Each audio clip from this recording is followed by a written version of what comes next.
हरे कृष्णा। शुद्ध आत्मा भगवान की जय। अपने परिवार में देखने जाएं तो क्या है, अपने परिवार में हम देखने जाएं तो क्या है। अहम भाव है, आसक्ति है, मोह है।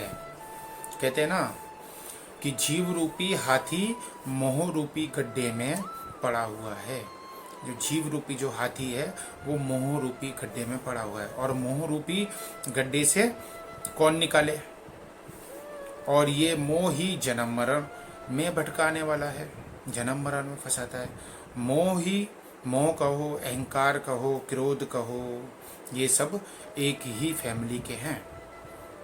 फिर जीव को अधोगति में गिरा देते हैं और योनियों में जन्म मृत्यु में भटकाते रहते हैं, पतन करवा देते हैं। मोह ऐसी चीज है जो आपका पतन करवा देती है, कहीं का नहीं छोड़ता ये मोह। फिर ये जीव हमेशा दुखी रहता है, क्योंकि बुद्धि विचार शून्य हो जाता है। उस समय बुद्धि काम नहीं करती। समझो किसी को क्रोध आया तो क्रोध के समय बुद्धि का जो विवेक है वो काम नहीं करता, उल्टा सीधा फैसला करता है, उल्टी सीधी बातें सुनाता है सामने वाले को, है ना। क्योंकि बुद्धि विचार करना बंद कर देती है। उस समय सामर्थ्य ही नहीं रहता बुद्धि का कि कुछ भी विचार कर सके क्रोध के समय, क्योंकि विवेक उस समय सो जाता है, गुम हो जाता है। और फिर ये जीव खुद ही दुखी रहता है। अनंत काल से ये जीव दुखी है। संसार में हर प्राणी दुखी है। क्यों? क्योंकि वृत्ति है, सुखाकार वृत्ति आती है तो क्षण भर के लिए आती है, तो क्षण भर के लिए वो सुखी हो जाता है, अपने आप को सुखी मानता है। धन परिवार में सुख दिखा तो वो खुद को सुख मानता है, परंतु ये वृत्ति का सुख है, वास्तविक सुख से अनजान है, वास्तविक सुख जानता नहीं है।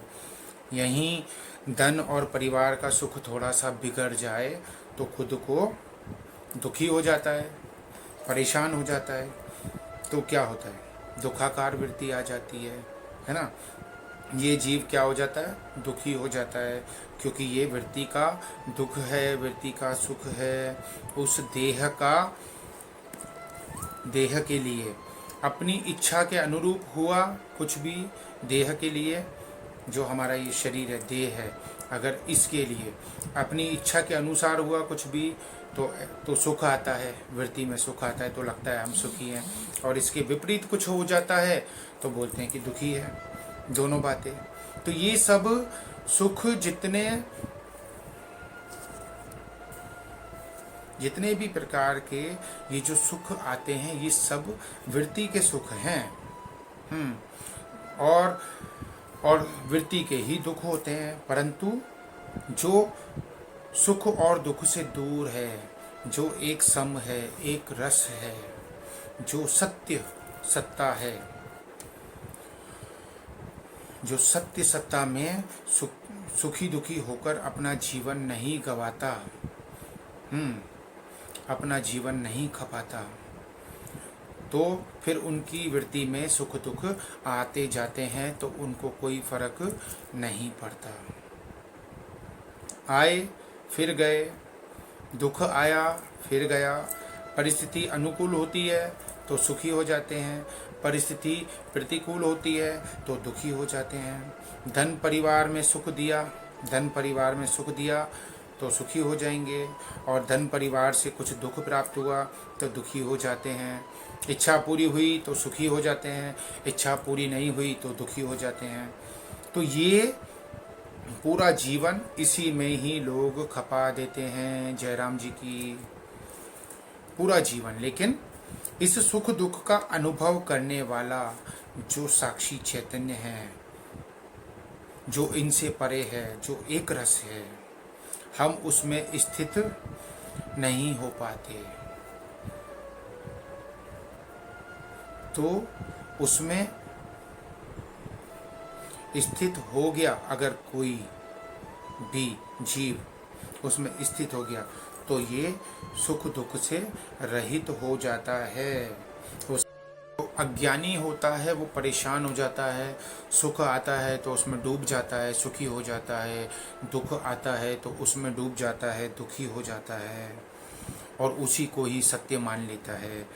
लेकिन इसको अनुभव करने वाली जो सत्ता है, जो उसका अपना स्वरूप है, अपने रूप से वंचित हो गया, अपने स्वरूप से जो वंचित हो गया, अपना रूप होते हुए भी उसमें नहीं टिक पाता जो व्यक्ति, वो फिर दुखी रहता है।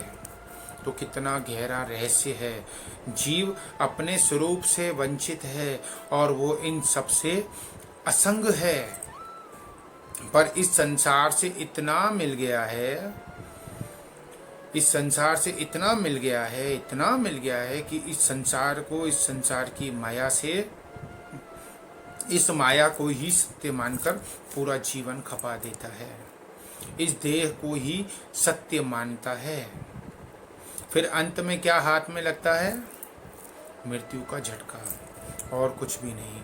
फिर आगे की यात्राएं, परलोक की यात्राएं, दूसरे जन्म, फिर आवागमन, आना जाना, जन्म मृत्यु, यही चक्र सालों से, सदियों से, अनंत काल से चलता हुआ आ रहा है और जीव भटकता हुआ आ रहा है। इस चक्कर से छुड़ाने वाले अगर केवल आत्मज्ञानी पुरुष होते हैं, अगर वो मिल जाएं तो कल्याण हो जाए, परंतु उनका मिलना सरल नहीं। लेकिन आप ढूंढेंगे तो वो मिल जाएंगे और आप ज्ञान में रहेंगे, आत्मज्ञान पाएंगे और इसी जीवन में मुक्त हो जाएंगे। तब फिर आपको कोई दुख सता नहीं सकता जब आप अपने स्वरूप में आ गए। जब तक आप अपने स्वरूप में नहीं हो, जब तक आप शरीर में हो, शरीर को मानते हो कि मैं पंकज, मैं दीपक, मैं चंदू भाई, जो भी अपने आप को समझते हो, तो फिर उसके साथ में जितने रिश्तेदार होते हैं शरीर के, वो जुड़ जाते हैं। फिर सुख भी आता है, वो भी आपको परेशान करता है, दुख भी आता है, वो भी आपको परेशान करता है। सुख आएगा तो आपको इधर उधर भटकाएगा, दुख आएगा तो आपको रुलाएगा, आपको दुखी करेगा।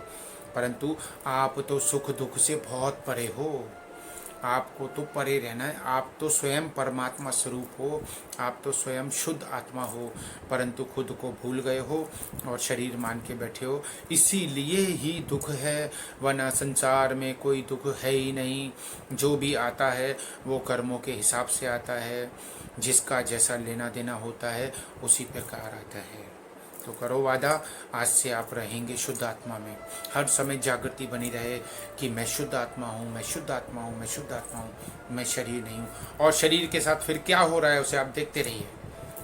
शरीर को सुख आ रहा है, शरीर को दुख आ रहा है, उसे आप देखते रहिए, ये बोलते हुए कि मैं साक्षी चैतन्य परमात्मा स्वरूप, इस शरीर को जो भी हो रहा है उसको मैं देख रहा हूँ, मैं दृष्टा मात्र हूँ, मैं शुद्ध आत्मा हूँ, मैं स्वयं परमात्मा हूँ। और इस शरीर के साथ जो हो रहा है उसे आप देखेंगे तो आप फंसेंगे नहीं कहीं पर, और ऐसा करने वाले व्यक्ति की मुक्ति निश्चित है।